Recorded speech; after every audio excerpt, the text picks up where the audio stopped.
Flame gets out without even having his 21 minute flash. and 30-second Flame Horizon. The old Flame, what people saw was the Flame Horizon, you know, going to like out CS you and just completely destroy your whole team. What a monster! If the 1v2 wasn't enough, how about the 1v3? But now I see like the way he plays the game is like make a play on your team before you can react to it, and he kind of just loves to get into those team fights. Flame stuns up Arrow, who goes down to Pomelta. It's kind of interesting to see like how he's a different player now than he was before, and he has different strengths and weaknesses, but that is his strength and his playstyle now. I think he does it better than any other top laner.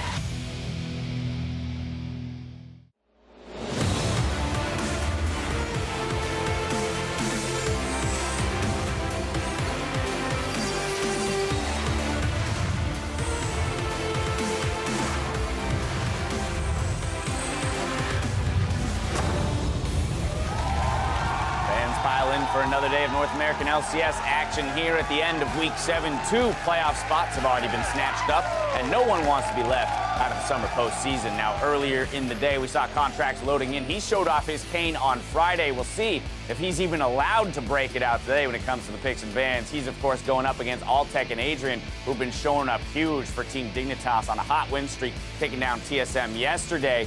Doublelift and the TSM squad suffering that loss. He and TSM will be looking to bounce back against Echo Fox in our first match in the Battle Theater. Here you see them exchanging glances in the hallway. Great shot. Really like the way that Those one were some looked. really fantastic shots to open up the day. Credit to whoever is responsible for those. Hello, everyone. I'm James Patterson. Earlier this week, for undisclosed terms, I negotiated to have Mark Zimmerman in the Analyst Dojo for a third day in a row. I'm glad we were able to get through those negotiations in a successful manner. I'll tell you the terms. It's basically, we agreed to call it the dojo. And that's all it took to get me back. That's really all it was. And hey, I'm all aboard of the dojo train. Yeah, right. Oh, that, sure, yeah, I don't know this dojo. Now we've got some explosive matches for you today. It all starts on NALCS 1, where Team Dignitas hope to extend their climb in the standings versus Cloud9, followed by a first-place rematch between CounterLogic Gaming and Immortals, where our desk welcomes guest caster rookie Phoenix 1 jungler Mike Young. That'll be exciting. Now, if your day is starting on NALCS 2, Echo Fox take to the Battle Theater opposite TSM. Then Team Envy and FlyQuest continue their fight for a playoff spot later in the day. As I mentioned at the top, we've got 2 playoff spots already claimed, and who better to acquire them than our first-place teams, who are duking it out later in the day. CLG Immortals is going to be a very interesting match to watch, just because Immortals yesterday, though they won over FlyQuest, not super convincing in terms of their picks on the patch. A lot of weird stuff, Rumble Jungle, Poppy Top. Sure, you can argue, oh, maybe it was flexed and they got forced into a weird spot, but it did not look super great in Game 1, and even in Game 2 and 3, while much cleaner, didn't show great mastery over the new patch on 7.14. Whereas on the flip side, CLG look fantastic. They are already flexing the Maokai between top and jungle, something they were doing previously with Gragas. They just basically both learned a new champ, but kept the same strategy. Now, of course, this is, the battle for first only because TSM suffered that loss yesterday. Of course, right after we called them perhaps the best team in the league, they go and drop that series to Dignitas and are now sitting in second place. That was the thing, is you can see that they also, like Immortals a little bit, seem to be struggling on the new patch. They did get forced into a weird situation where the Xerath pick did make some sense. There are a lot of mid lane bans, and you could see how it worked with the Jarvan. Now, that said, even in Game 2, you really didn't see much innovation in terms of what's strong on this patch. No Cho'Gath, there's a Jax pick seemingly out of nowhere, no Maokai. They gave it over twice to Dignitas, who were executing with that champion, so it did feel like maybe a little bit of unfamiliarity. Exactly. Coming into that match, Altec had said that if Dig were to win, it would probably largely be due to the new patch and their ability to adapt to it. We don't want to credit their win entirely to 7.14, but it certainly played a heavy role. We saw things like the Sivir pick come out alongside the Maokai. Yeah, just understanding what's going to be strong together. So Maokai Sivir was always super good. They bring it back here. Sivir's also a little bit stronger in the meta with less harass. Same with Janna as well, a champion that they comboed that Sivir with. The laning phase of Janna was always a little bit weak when she got poked out a lot, but against things like a Thresh, where you just have to worry about the all-in, it's not nearly as bad as she has the ability to reset some of those engages. And with the coin coming in, it's just super nice. The gold generation on this thing is huge, and then it's like once you get into the Ardent Sensor build with Janna, she becomes completely online. You just buff up that Sivir and she becomes a monster as well. It's pretty fascinating, right? Within 2 days of this new patch, just Friday and Saturday, we had a plethora of new and unique picks to the summer split popping up. Hope to see some more of those. I'm still waiting exciting to see who's going to be the next jungler to pull out. Kayn right alongside Contractz. He found tremendous success with it on Friday. I don't know if it's just an under-practiced champion at the moment or what's going on there. I'm sure it's a little bit of that, just because when you heard the interview with Contractz at the end of the, that match, he was like, yeah, I played this a ton in solo queue. I tried to figure it out. I initially went blue Kayn. I thought it wasn't that good. Right. So then I had to adapt and learn. If you haven't gone through that learning process yet, and there hadn't been any patches or any professional games with that champion that you could watch and then scrim with, it's a little bit hard to learn. But now that's been debuted for 1 week, maybe you can take that kind of, you know, super leash with Kayn and start copying that style. I mean, it's clear that things are not clear on patch 7.14. So if you have any questions about the patch, make sure to send them to @LOL Esports with the hashtag NALCS. Myself, Zyrene, and Nazael will answer some of them on NALCS tonight after the show. Time to kick it over to the casters, though, to get the games underway. Enjoy. Thank you, Dash. Hello, I am Clayton Captain Flowers Reigns, and joining me is the only person I'd demote to first mate for, Joshua Jat Leesman. High praise. You've been looking forward to saying that all morning. Yes, I absolutely have. If I had a captain's hat, I would give it to you now, but sadly, our prop game is not quite S tier today. We're just going to have to settle for A tier instead. The stage is set, though, and players are almost ready for our first series of the day, Team Dignitas versus Cloud9. Just when we thought we couldn't hype Team Dignitas enough, they go ahead and 2-0 TSM. Yeah, they've been looking great, and Altec and Adrian were a big part of their win over TSM. Since Adrian joined the starting lineup for Team Dignitas, they've been 3-0 in matches and 6-1 in game scores, beating COG, P1, and TSM. And many will point to the patch for Team Dignitas' win yesterday, like they're just adapting very fast, which they are, but we shouldn't overlook the other things that have been working in their games. You can see Altec and Adrian have been awesome, but they've also had the best Baron control of all teams in the North American LCS. They've secured 61% of the Barons in their game, which isn't something you think you would say about Team Dignitas. And today, we'll see if Team Dignitas can keep that surge going as they face Cloud9, who had a first of their own. They were the first team in North American LCS to break out Kayn. Yeah, also, Contractz the first player to get the professional win on Kayn. Anyone can play it. Contractz, though, can win with it on the LCS stage. And that could point to a potential buff to Cloud9 with this meta shift. If we recall last split, Cloud9 found most of their success if Impact was on a big unkillable tank, and then Contractz could have been on a more carry-centric jungler. That's not what everyone is doing, but if he plays Kayn, it can kind of give him that advantage. The story of the split for this team has been Cloud9 has standout individual players, but can't seem to make it work as a team. So now, in the wake of 7.14, if they can get back to some of the better teamwork compositions they had in Spring Split, it could be a return to a winning formula. Both these teams, something to prove, grabbing a win here today. But now let's check out the starting lineups. On the blue side, it's Team Dignitas. Looking to take down Cloud9 is Ssumday in the top lane, Shrimp in the jungle, Keane mid, Altec and Adrian there in the bottom lane, and Coach Ka. Yeah, Team Dignitas iterating a lot on that roster. This one seems to be the one that's going to stick. On the red side, it is Cloud9. We have Impact starting once again in the top lane, Contractz in the jungle, Jensen in mid, Sneaky and Smoothie in the bot lane once again with Coach Reaper. Both these teams have a solid shot at putting themselves in playoffs. They're both currently in playoff status right now. They're looking very good. But there's a difference between going into playoffs and saying, yeah, we just barely got there, we're hanging out in 6, that's cool, and actually looking like you have a shot at making it far. Yeah, and I mean, looking at Team Dignitas, they have wins against the teams above them in the standings, which is usually a sign that they can keep growing higher and higher. And Cloud9, coming off of Rift Trials, didn't find much success and are looking to almost turn it around, so to speak. Right. Still very strongly in the playoffs, and getting quality wins against the teams they will be in playoffs with is super important. Well, with only a couple weeks of the regular split left after this, you're running out of time to make those statements. So both teams want to step up and make them now as we head into picks and bans for the first game.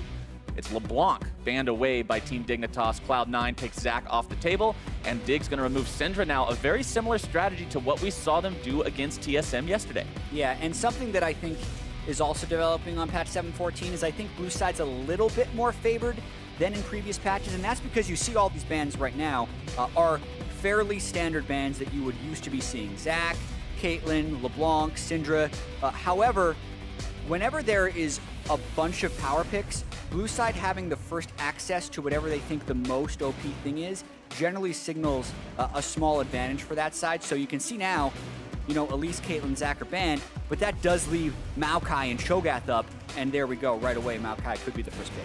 Maokai picked up and locked in for Dignitas. We saw them play it to smashing success yesterday, but that does mean that Kalista, that ever-popular AD carry these days, is available for C9. Yeah, always get to trade something back. Caitlyn ban, Kalista probably the next best AD carry on the block. Can't synergize it with the Thresh. Okay. And Contractz is all aboard the Kayn hype train. Happy to see it again. He took no time locking that in either. Yeah. He knew exactly what he wanted to do. He wasn't sitting around thinking, okay, do we want to go for Cho'Gath? Do we want to go for something else? Nope. Automatically going for the Kayn. He likes his champ. Yeah, when you're the first one to feel like, when you have a jump in understanding on a champion over the opponent, it's even more reason to lock it in if you think it's good, because not only will you know what you're doing, there's a chance that the opponent doesn't know what you're doing, which then makes you even stronger. The surprise factor can actually do a lot in terms of accomplishing outplays and making those big moves, but Dignitas going to go ahead, lock in the standard pick these days against Kalista. They grab that. Many, many players are comfortable taking Tristana into it. Yeah, it's a decent laning phase. Then the lane kind of becomes a little bit more decided by the supports. The Nunu jungle for Shrimp. Now, this is a non-trivially nerfed Nunu. Lower health, going to be lower health in the jungle, so more prone to maybe losing duels to Kayn early on in the game, but it still gives them a monster tank line now. Nunu jungle, Maokai top. Very difficult to get through those two and make your way onto the Tristana with how much protection they provide, but speaking of protection and tanky champions, Cloud9 picks up the Galio. Yeah, I mean, if they decide to throw that in the mid lane, I think it would be Jensen's first Galio of the split. Impact has played it 3 times, but more recently, we have been seeing it mostly in the mid lane. Galio versus Maokai top lane would just be a tank for tank battle, so there's a real chance they throw it up there. Would be interested to see, though, if Jensen ends up going with a more supportive style. And that's so different for Cloud9. I mean, Jensen, he's been the guy that we always talk about for this team this split, who's doing the carrying. When Jensen goes off, Cloud9 can win. And if he's not on a carry-style champion, you have to wonder what will be the win condition for this team. But going into the second part of the bans now, mid lane, again, the focus. Orianna and Cassiopeia banned away. Yeah, it looks from the bans, though, that Team Dignitas is not buying it. They're saying that the Galio is going top lane. You think even back to when Lulu was meta, it wasn't something Jensen would play in the mid lane. So the more we think about it, especially even with banning Lucian away, Jensen's wanting to go mid lane with something else. It's so opposite his usual style that it would be a serious departure to see him take this Galio into the mid lane against Team Dignitas in this match that's so important for both teams in terms of proving that they're not just a middle-of-the-pack, scrape-by qualifier for playoffs, but they really do belong in that top-of-the-table conversation. One ban left for Dig, and it goes towards Caston, another mid lane. Yeah, well, with that many mid lanes being banned, you're trying to get rid of pretty much anything they think Jensen could carry the game with. 4 mid lane bans on the side of Team Dignitas, 2 mid lane bans on the side of C9. So we're going to be dealing with technically 7th and 8th mid laners in the meta. Taliyah is one of the top 3, I would say, meta mid laners, which would be why C9 is willing to pick it now instead of waiting for a counter pick, because there were so many mid lane bans. That means that Dignitas is going to have an interesting job here deciding what they want to take into that Taliyah. It does confirm our suspicions, though, that Galio will be heading into the top lane. Post-nerfs, though, with the changes to Doran's ring and everything else with the champion, he has a bit harder of a time up there than he did back when we saw him be the eternal top laner. So what does Dignitas want to take into that? Jayce picked up for this team, so some powerful solo carry potential. Maybe just going for a poke team that has an initiation option. Adrian cycling all the meta supports right here, and this is going to dictate what type of team they really want to play. Janna would be very low on damage and hard to start fights with, so there's a chance he goes with one of those melee initiators and just go even more of a tank ball, since C9 doesn't have huge DPS with their team so far. Alistar for Adrian. Alistar going in. One of those champions that can really cause a lot of disruption with his diving capability. His turret diving especially is just absolutely ridiculous. Forget diving past the front line of enemy champions. Go underneath the turrets, pop the ultimates, just be that disruptor. Cloud9 now thinking about what they will take into that. Support their final pick here. Braum being hovered, and it looks like they locked that in. Yeah, well, it's a triple front line for Team Dignitas, but then double AD carries, and Braum is really good against Jayce. Jayce's accelerated shock blast are his main sieging tool, and when you get a lot of CDR on Braum, you can block most of them actually with your Braum shield to kind of save your team entirely. So I can see why C9 would go for that here. Still synergizes pretty well with the Kalista, and since it's melee versus melee, they're not necessarily going to lose the lane. So I like the Braum choice by Smoothie. One thing I want to keep my eye on, Jet, as we get into game at the very start, is to see if these two supports go for their traditional supportive items or if they opt in towards the coin. Because we've seen supports that normally don't even think about the coin start to go towards the coin in this patch just because of how much gold it generates for you. Yeah, Alistar could be one because then you get the Talisman of Ascension upgrade if you really wanted the move speed, boost yourself into the team. Don't think Team Dignitas is going to have an initiation problem, though, with Acceleration Gate and a Righteous Glory build on the Maokai. So I'd expect both these melees to go Targon since they're very core melee tank supports. Absolutely. Ssumday on that Maokai, like we mentioned when he first picked it during Champion Select, had a lot of success yesterday against TSM. Such a disruptive force in these team fights. Got a lot of good ultimates as well. Those Maokai ults have actually helped Dignitas become so decisive in their objective calls as well. We saw yesterday they were willing to jump on the Baron and jump on the turrets because they knew they had that extra resource at their disposal. Yeah, the big question for Team Dignitas here is, are they going to have enough damage? It's Keane and Altec who are really dealing the most of it. Maokai doesn't do a huge amount. Nunu and Alistar incredibly low damage. So if Impact gets armor stacking early, as well as Smoothie with the Knight's Vow early, it's going to be really hard for Team Dignitas to break through that C9 front line. Exceptionally difficult. By the way, you were right. We do see the coin start on Alistar. Wow. But Braum will not opt for it. Yeah, I mean, if we were going to see it on someone, I thought it would be Alistar, but I wasn't expecting to see it. That also can speak to Adrian wanting to play the lane a little bit more back, and maybe we'll see Sneaky and Smoothie just have that early advantage, and we're going to see what's up with Impact as it looks like the pause is for his issue.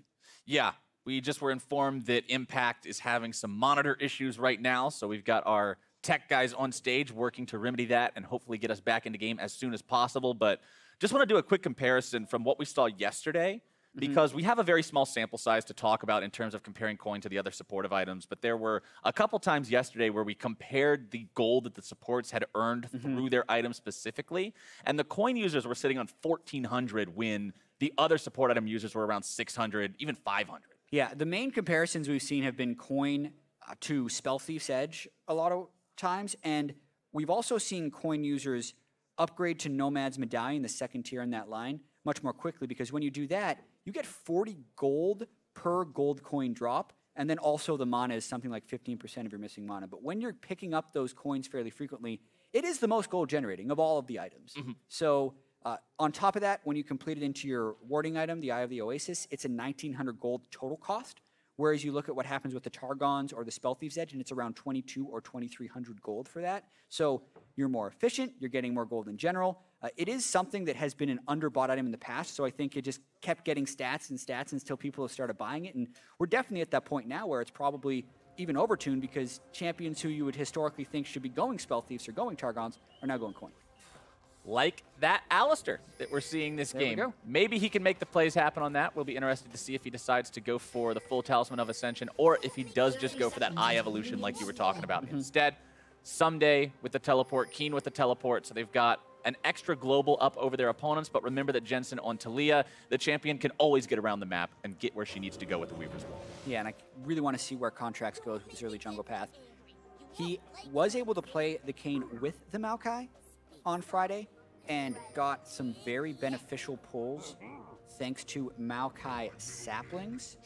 I wonder if Ssumday will try and do a similar thing for Shrimp here. There have been some very creative things that people have done with saplings, but based on the fact that we're 1 minute, 20 seconds in and Ssumday still hasn't tossed a sapling anywhere, they're not getting that creative. You can start placing your saplings at 108 and they will still be able to spawn and hit a jungle camp for you. Looks like he's just going to give an auto attack pull and he starts Q for more laning power. No sapling magic for Ssumday. Fans think Cloud9 has a serious edge in this matchup. 73% of them believe that they will walk away with the win here. Work towards getting themselves back up towards those top areas of the standings, I should say. Cloud9's been one of those teams that, although they've had rough times in the past, there's still a team that's always on everyone's radar, just because of their history, what they've managed to accomplish before, especially, you know, being the team that came in second last split, looking to make another playoff run this time around. Yeah, Contractz off to a very good start. He actually got a Galio Q on his Raptors to help speed him through that, so You can see he's cleared 2 camps faster than Shrimp has cleared 2 camps. So Contractz immune to the Nunu counter jungling so far. He's going to be able to clear his pretty much entire jungle before Nunu can make his way to any counter jungling. Fantastic news for Cloud9. I mean, when your opponents pick a Nunu and that Nunu can't cause any headaches for your jungler early on, that's just wonderful momentum for you. I one time heard it on Reddit, I think, expressed that the goal of Nunu is to make the other jungler as useless as you are. And Contractz is actually trying to counter jungle Shrimp. If he doesn't, oh, smart ward by Shrimp, knowing he was a little slow on that side of the jungle, but Contractz going for it. Contractz getting some damage down onto this guy, forcing him out of his own jungle. Teaching him, this is why you don't play Nunu, because you're going to get Nunu'd. Yeah, Contractz talks about how fast Kayn can clear in the early game. Notice the AoE he gets on this camp fairly easily, clears the whole camp away pretty effortlessly. That Reaping Slash, very, very useful, taking down those small raptors as well as getting 2 hits down onto the big one. And now he'll continue just staying in the jungle of Shrimp, looking potentially for the red buff, or maybe to just hang around and see if Shrimp comes back. Yeah, well, he has lane pressure in the mid lane, which is going to help him out with this one, but Shrimp has consumed Smite. So unless he's able to force him away from it, there's no way he'd be able to secure this red buff. It will be a 2-on-2. Contractz taking a lot of damage, though. They may be able to finish him off here, but a nice heal from the Smite will keep him topped off and get him out of trouble. Shrimp still chasing, but no real kill potential on a Nunu alone. Yeah, Contractz definitely got too greedy there. The ward was seen by Smoothie when Shrimp walked over the red buff, so they overly dove there, and now you're right where you don't want to be against Nunu, where he's just meandering into your jungle at full health. Losing that momentum, even for a minute, can give him the chance to run into the jungle and just start doing what he picked this champion to do. The more he can deprive those resources and take those away from Contract's hands, the more he can set him behind and try to render this Kayn useless. Because remember, Kayn's a champion that can fall pretty far behind. Yeah, and we got to watch out for Shrimp up in this top side. They could get a good gank in onto Galio here. Ssumday doesn't have a huge amount of mana, but he can force the flash. They're onto him, but they have such little damage between the two of them. They hurt him for 1/3 of his health bar. That was just super underwhelming. Yeah, Ssumday low on mana. Nunu is Nunu. This is maybe a sign of things to come if the game doesn't snowball out of control for Team Dignitas. Because there's not much that they can get through Galio with, especially if he starts stacking a little bit of armor. This bottom lane also, for Dig, shouldn't actually win. Alistar's early laning phase, not as strong as Braum's early laning phase, and Kalista very good at laning from ahead.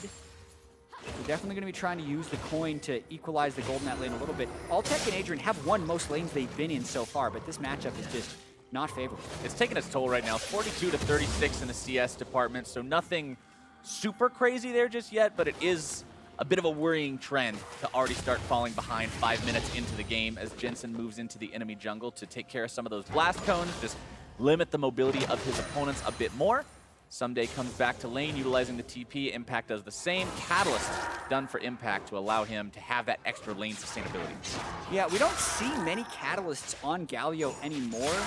Maybe he'll build that into an Abyssal Mask to maybe help out the damage from Taliyah later, but I want to see him armor stacking this game, so I'm a little surprised he's gone with the Catalyst early instead of even just rushing toward the Righteous Glory, because I don't think Maokai will have any kill pressure on Galio, almost regardless of what Impact builds.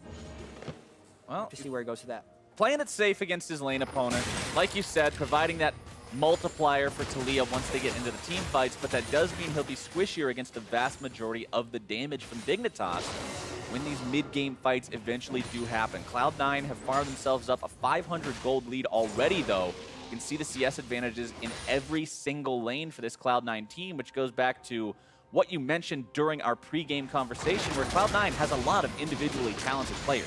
These guys are among some of the best in their roles.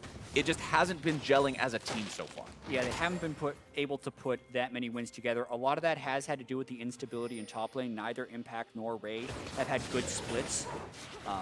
Jensen as well, for as good as he's been, hasn't picked up a first blood all split, so not too many people are making the plays for them in these games. Shrimp will clear out the ward placed down by Cloud9 in his own jungle. Contractz really wanting to counter jungle Nunu is just really hard to do. I mean, Smite Consume makes everything's so difficult to try to fight for. Trying to stop this from being passed off, which they do. Reaper's wall comes in. Dignitas collapsing though, trying to turn this into a 3v2. The fight comes out. Impact jumping up into the air with the hero's entrance, but the Maokai ulti also going to be locking these guys down. Contractz wants to escape here. Absolute Zero channeled, Reaping Slash to get himself out of the way of most of the damage. Impact now needs to get himself out with the flash. And somehow, Jat, no one dies. Yeah, and this is the second invade Contractz has done that has resulted in negative pressure play for his team. Team Dignitas has been able to collapse on the lanes pretty much as fast as C9 there, and no, you were not going to steal an objective away from Nunu. So technically they stopped the blue buff from going on to Jayce, meaning Contractz can give his own blue buff over to Jensen, maybe if Shrimp doesn't contest it, but when Shrimp hit level 6, things got bad pretty quickly there for C9, and some slippery moves by Impact allowed him to escape that one. One of the uses of Nunu is you can try to ninja these dragons away by yourself very early and very safely, but Smoothie gets himself in there to make sure he stops that, as now they find the catch out onto Sneaky, who's going to pop the flash, looking to escape, but he cannot do it. And first blood goes to that Dignitas bottom lane that has been doing so much work lately. Altec and Adrian getting aggressive, and they catch Sneaky unawares. That was a moment where Smoothie had blast coned over the wall to stop Shrimp. So Adrian and Altec knew he would be alone. Therefore, Sneaky shouldn't actually be pushed up this far. A simple combo from Adrian. They flash follow for a little bit of extra damage. They burn 3 summoner spells, but they get that first blood. And getting that onto these two that you mentioned were falling behind a bit in the tempo of the bottom lane will now put them back in a spot where they can contest that priority. They can make sure that they're putting up a fight in the 2v2. And Altec, remember, this guy's on a late game hyper-scaling carry. He can get very scary if allowed to scale up and have those resources. Yeah, and Team Dignitas still needs to continue to scale. A tier was just completed onto Keane to go along with his serrated Dirk. He's not going to be much of a lane bully for a while. They're going to need to generate some pressure with Adrian in. Obviously, level 7 Shock Blast still pretty effective even with the tier, but they need to develop the pressure elsewhere on the map and maybe try and work around with his Nunu, because I still don't think they have that much damage in the late game. Cinderhook is done for the Nunu, so he's starting to get that tankiness he needs. Sneaky gets jumped on again by Altec. Smoothie once more out dealing with that Nunu, just absorbing some of the pressure created by the fact that Nunu exists. And Nunu does put his opponents in that kind of a situation, right? When you're Nunu on the map early on, you can take objectives so incredibly easily, your opponents have to take measures against you or risk losing out on those objectives. Yeah, and I'm really curious to see who can get a pick before going for this Drake, because that'll dictate a lot of it. Very dangerous to start straight up against a Cloud Drake. Contractz gets very minor damage onto Keane, but Shrimp is ready and waiting to make sure that they can't start that 2v1 against the Dignitas mid laner, as the unempowered Shock Blast does not find its way onto anyone. Smoothie and Sneaky moving up. Adrian doesn't have the most health to work with here in this fight, but he will have the Alistar ultimate if he needs to make that one happen. Sneaky getting himself knocked back. This is a 3 versus 2 for now. Smoothie trying to jump away. Adrian likely going to die first. Sneaky grabbing the kill there as Ssumday pops off the ultimate, trying to jump down onto Sneaky. Smoothie dropping a Keane as a double kill comes out for Dignitas' mid lane. Impact in the middle of 4 men. He will not stand for long, and Altec makes this a 4-1 game. C9 getting caught in another big fight. Adrian gives up his life, but the team wins the fight in a big way. Keane faster on the bottom lane roam than Jensen's Taliyah, so comes in to clean up that fight and really turn the tides. And with this turret, if they can take this with Trist and Maokai, which they should be able to, they jump out to that big early game lead that they would need to snowball with their composition. Trist shoots really fast to begin with rapid fire, but you put a Nunu Blood Boil on top of her, she is a machine gun to take down these objectives. And then can keep shooting fast. So what a start right here. And just looking at the start of this fight, it looked favorable for C9, honestly, because even if Alistar ults, you can keep stacking the Kalista spears in, so you expect them to get the kill afterwards. But then watching this, right, Contractz jumps in, doesn't get a whole bunch of work done into Shrimp, and then the Shock Blast actually beats the Taliyah wall into that fight. Sneaky, yes, picked up 1 kill on the backside, but then Shrimp, Altec, Keane, and Ssumday just kind of gang up on Impact after he ulted in on Galio. You said it at the start, seeing the Jayce arrive to the fight first, too. I mean, beating Taliyah to a fight. Going in again. Sneaky now jumped on, slammed around, and beaten down. Adrian kills him for the 2nd time this game. Support Alistar, 2, 1, and 2, the real carry in the bottom lane. chaining CC with Alistar, and Ssumday just arriving to this fight. You would expect him to go bottom in a lane swap situation, not rush top lane, and leave Galio alone. So a peculiar move by Ssumday pays off in a big way. So not only do they get bottom turret and Cloud Drake, they now get Rift Herald and top turret. They're getting all of the objectives. This is what I was praising Dignitas so much for yesterday. You would see them make a play, and it's not just, okay, we killed somebody, cool, let's take our 300 gold and buy a cloth armor. It was, we killed a guy, now we're going to make the call. We're getting objectives, there's real progress happening. This team is looking like such a strong unit as a whole. Yeah, and early on in this game, Shrimp's Nunu hasn't been shut down, if that's weird, because normally you'd expect Nunu to try and shut down the Kayn, but you look at what Contractz did with Kayn on Friday, and he was constantly in the enemy jungle, shutting them out of the game and taking over from a pressure perspective. And in the post-game interview, he was asked, how do you see Shrimp? And he says, well, he plays Nunu, have to watch out for that. He had a plan against Nunu. He thought he was going to invade him, but it just didn't work against Shrimp's Nunu, and now every skirmish is being controlled by the CC tanks of Team Dignitas, and it's allowing the time they need for Keane and Altec to do the damage. And one thing I want to mention about Kayn, because we haven't got to have a lot of conversations about him before since he's such a new champion, and only Contractz has played him in the NALCS. When this champion falls behind, remember he gets his evolution orbs. Uh-oh, Smoothie. Getting some auto attacks there from Altec, but Kayn's evolution orbs and his points come from dealing damage to enemy champions. If you're so far behind that you're avoiding fighting enemy champions, your evolution will be delayed, making you significantly weaker. Yeah, going to be going red Kayn, almost certainly. And it is good late game to be able to soak a bunch of damage in a team fight, ult into a tank, come back out at near full health. But that works, once again, when you're ahead and when you have clean ways of initiating onto the team that can be helped via Maokai. So one big thing there is just Team Dignitas having the Maokai locked in, and that's another thing contributing to Contractz' rough early. Now I want to ask you about this one, because we just saw Contractz complete his tier 2 boots, but he went with a Mercury Tread to stop some of the CC potentially from Ssumday, from Adrian. But both of the enemy damage sources are auto attackers. Yeah. Is Ninja Tabby the better buy here? Yeah, I think that's a tough thing to say. As Kayn, who's a melee damage dealer, if you get kited, you're useless. So Nunu, Maokai, Alistar, I think definitely warrants Merc Treads. This is one of those games where you'd like to buy both, but I can see the Merc Treads being totally fine buy. Here comes Rift Herald, mid lane.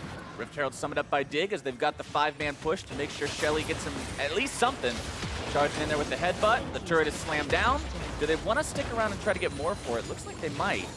A lot of times these days you'll see the Rift Herald summoned, it'll get one turret and then they'll abandon it, but they want to make sure that it at least gets that second headbutt. They're going to keep pushing a little bit. I mean, Altec getting some shots into the turret, since the Rift Herald does give that backdoor bonus removal for turrets. So they get 2/3 of the second tier.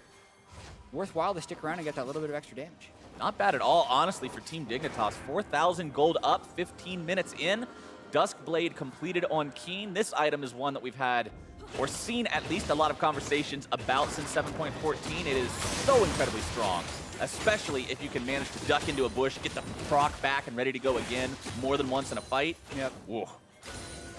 Agreed. He's going to be stacking lethality as well, knowing the only guy who can build armor on C9 is Impact. Smoothie too far behind the curve currently to start getting armor. And Impact did complete that Abyssal Mask.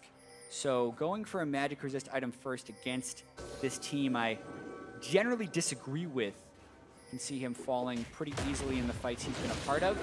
He could have a frozen heart at this stage of the game if he so chose, but instead just has an Ninja Top. And that's just going to complicate Cloud9's teamfight situation. Look at how much damage that Empowered Shock Blast did. That had to be 45% of Jensen's health. Yeah, 50 at least. I mean, got every rank into Shock Blast, has lethality stacking up, so he's currently got 58 armor penetration at his current level, and Jensen has 46 armor. So, well, effectively, he is doing true damage to Jensen with these items. That is not a happy place to be if you're Cloud9, and especially if you're one of these squishier carries. And honestly, everybody's squishy at this point. Like you just mentioned, Impact with the Abyssal Mask means that Cloud9's in a spot where these upcoming fights are almost unfightable for them if they get poked at all, because nobody can absorb the Shock Blast. Even if Impact gets hit by him, if he's taken 500 damage from a Shock Blast, that's not really an acceptable outcome. Okay, Keane actually had a really powerful point. He's down in CS, but he has the item breakpoints right now before the base armor has caught up to his lethality level. So dealing true damage or better to some if you can take them to negative armor. Here we go. Pushing onto the tier 2. Dignitas needs a couple more hits, or they may just be able to take it with the explosive charge, and they do. Now Adrian the target as Cloud9 looks to mount their counterattack. Heroes entrance into the fight to make sure they've got the front line once they get there. They're gonna re-engage here. Here comes the Auto Maokai attacks. Maokai ultimate coming in from the side. Who's it gonna catch? Multiple people. It looks like 3 different ones get tied up. Contractz in retreat as Dignitas manages to turn this one around. A killing spree for Keane. Smoothie off on the side. Contractz to an impact. Now being chased down by multiple members of Dig. Altec with the flash for the kill. And Team Dignitas is getting whatever they want. C9 burn almost everything engaging on that fight. Ssumday somehow went down during that chase. Looks like to Contractz, probably got him with the cheeky ultimate, but he will probably fall when all is said and done. Yeah, he'll stand there and try to fight it out, but there's no way away from 3 members of Dignitas. A 3-for-1 going Dig's way. Just disaster for Cloud9. 6,500 gold now, and the advantage of Dig. Baron's not even available yet. They can't even try to go for a big neutral objective because they're this far ahead this early. Yeah, plus they'll have Nunu when they do go for the Baron to get that secure. Jensen can't even keep the red buff of the team alive. This gold lead has gotten out of hand. Watch this one more time. C9 burn pretty much everything going for Adrian. They don't have a clean line for Altec or Keane, but they can't cut him off, and they use all their initiation here. And by the way, here comes Maokai, has the angle on the ultimate so people can't escape. Ends up rooting most of the team with it, gets 3 of the roots to connect. Goes for sneaky, they can follow it down with a bunch of damage. Let's see how Ssumday ends up falling here. Just Taliyah plus Contractz pops in. Oh, the fail flash too. Tried to get himself over the wall, but tried to flash the fat part instead of that little skinny zone that you can actually get over. Unfortunate for him, but still a minor loss considering the win they found overall in that fight. Spirit Visage done for him now. Working on that Righteous Glory next. And by the way, he doesn't have flash. He has been caught out. Weaver's Wall will block away his path. He's going to throws out the grasping roots as Ssumday will buy as much time as possible. Keane arrives, and it gets turned around yet again as Jensen falls, but Keane will go now too. The shutdown credit for impact as Contractz gets shot down by Altec, who now has free firing time onto this very low armor Galio, and Cloud9 again lose 3-for-1. That's just not right. No, it just doesn't not at all. Right. Maokai is so tanky, and he's got a Visage and a Glacial Shroud. Definitely worthy of the first pick. Ssumday knowing this champion. Impact knows it as well. He was picking it all over the place on Friday, but C9 opted for other bans this game. Ssumday's gotten going a little bit. They just do not have the damage to take him down. Now they turn for Baron. Now we get to see what we were potentially thinking about a couple of minutes ago. Baron only live for 20 seconds before the Dignitas team turns their attention towards it. Already have it below half HP, and Cloud9 just retreats. They don't really have any sort of a chance to contest here. Yeah, I mean, it's against a Nunu. Very rarely in situations where there's 1,000 damage, true damage secures, do you see steals. It has happened, though. We have to preface that with it has happened now, though, because... and here they cut Ssumday off entirely. He has no flash, but he says, okay. At this point, his Sap Magic heals for so much, and he also has the Curved Colossus Shield.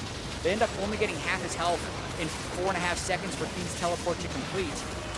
They finished off Jensen first, and sure, they trade a kill around, but C9 has Braum and Kalista up on the top side of the map, and Team Dignitas can collapse everyone down faster, so it looked like a 3v1 turns into a 5v3, and this preps the Baron for Dignitas. More solid team play from Dig, just fight after fight after fight, puts them in an 11-3 lead over Cloud9, 4 turrets to 0. As they now push up this mid lane onto the tier 3. This is the power of the Tristana and the Jayce Siege machine. We were talking about the attack speed earlier, the shock blast with the lethality, and Cloud9 can't even try to hold this line. Yeah, Inhibitor now under pressure. Cloud9 is down 10,000 gold at 21 minutes. This is not your standard type of deficit. This is a incredibly snowballed game for Team Dignitas, and they have the tanks to accelerate the pace of the game. One thing we've noticed is patch 7.14 so far has had the fastest games on average of the year, and it looks like we could see another one right here. It's because when you're getting ahead with these Maokai, Nunu type compositions, the turrets can become irrelevant, not to mention Tristana is so good at taking them down, so expecting Dignitas to continue to power down these turrets and try and get a quick victory. Sneaky just lost 60% of his HP from a single shock blast as Dignitas continue pushing. Weaver's wall comes out, the Maokai ultimate launched out as the counterattack. Absolute Zero instantly going to be interrupted as Impact dies before he can make his hero's entrance. 1-for-1 so far, but Dignitas continues the pressure. Contractz having to run away after losing his AD carry. Smoothie on the front line, but not for long. Altec cashing in for the 6th time. And Dignitas wants to end this game. 22 minutes in, Jensen and Contractz. Contractz only gets away because he can run outside of the playable map. And even then, he could have gotten hit by Shock Blast. They're going for more. Adrian trying to go in, finish these guys off, make sure there's no chance at all for Cloud9 to survive here, but I don't think that's even required. Nexus turret, only one left standing, the Nexus. Now the target for Dignitas. Impact alive in 2 seconds. Same for the rest of the team, but it does not matter. And Dignitas have a swift victory in game 1. Swift is almost an understatement. That was a 23-minute victory for Team Dignitas. They obliterate C9. It was a small early advantage that just turned into the game in what felt like an instant.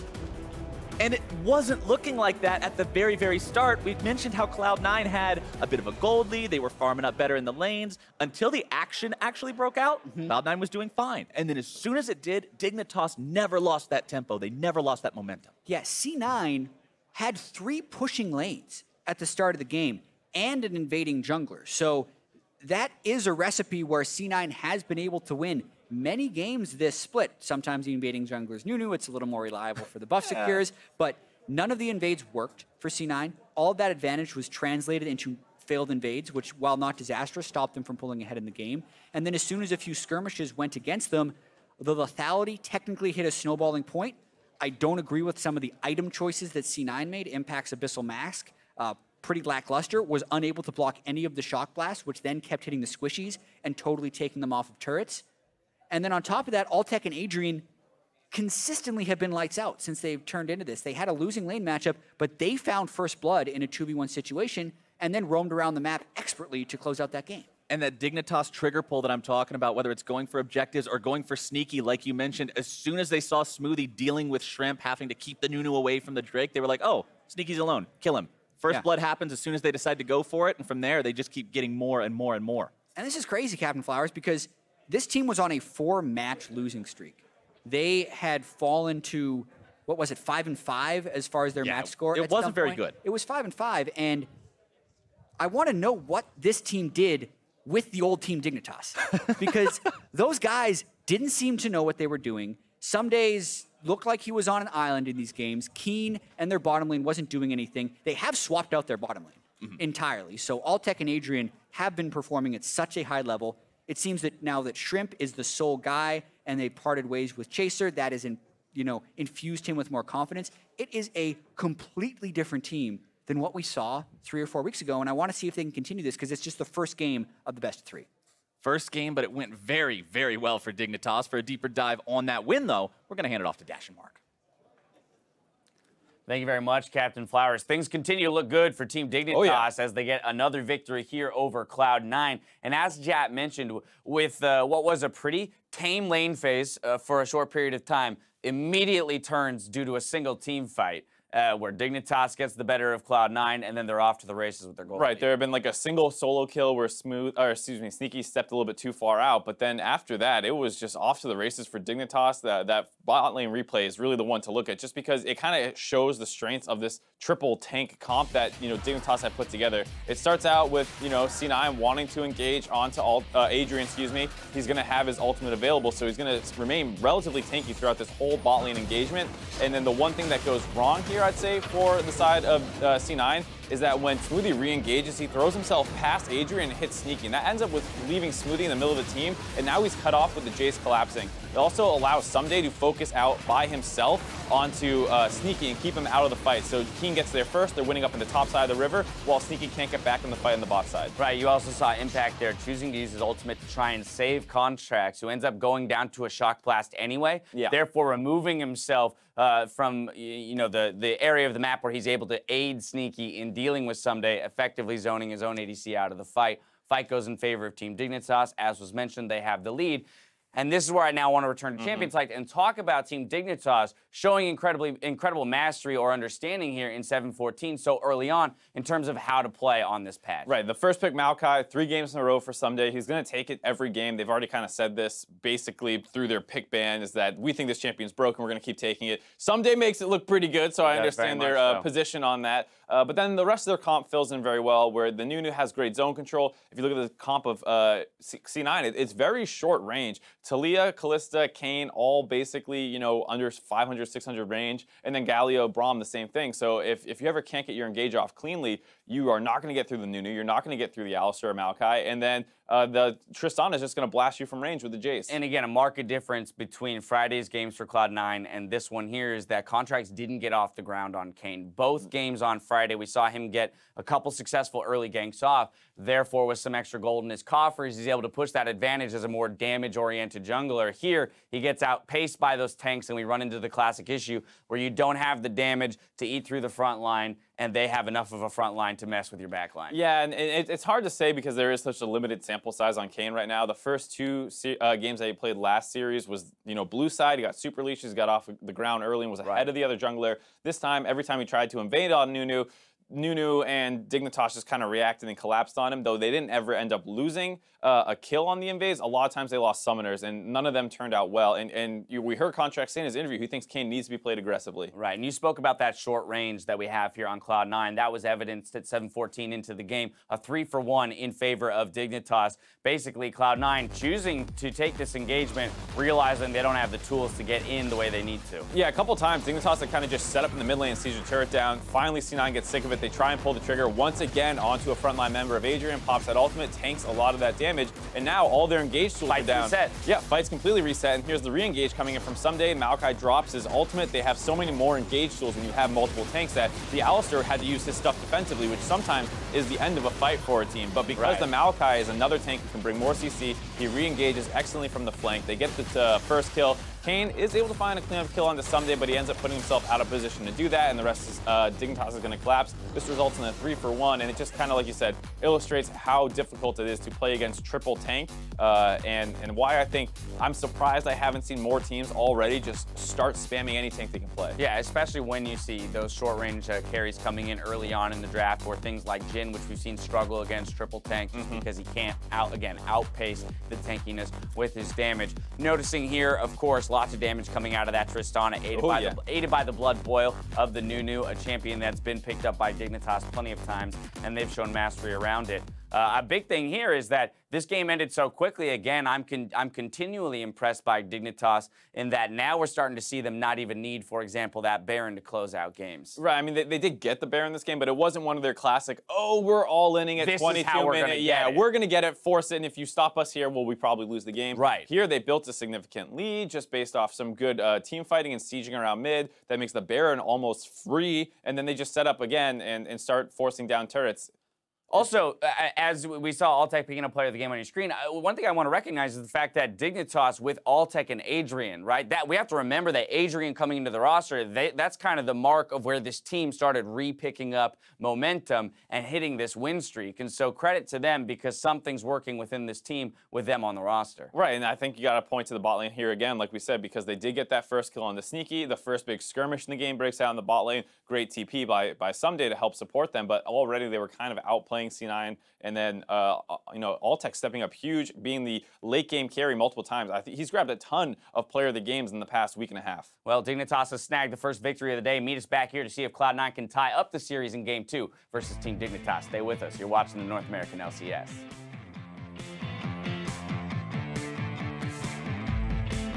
They find the catch out onto Sneaky, who's going to pop the flash, looking to escape, but he cannot do it. And first blood goes to that Dignitas bottom lane. 이쪽 위쪽 갈려 플래시. 노 플래시. Nice job, nice. It looks like 3 different ones get tied up. Contractz in retreat as Dignitas manages to turn this one around. A killing spree for Keane. As Impact dies before he can make his hero's entrance, 1-for-1 so far, but Dignitas continues the pressure. And Dignitas have a swift victory in game 1.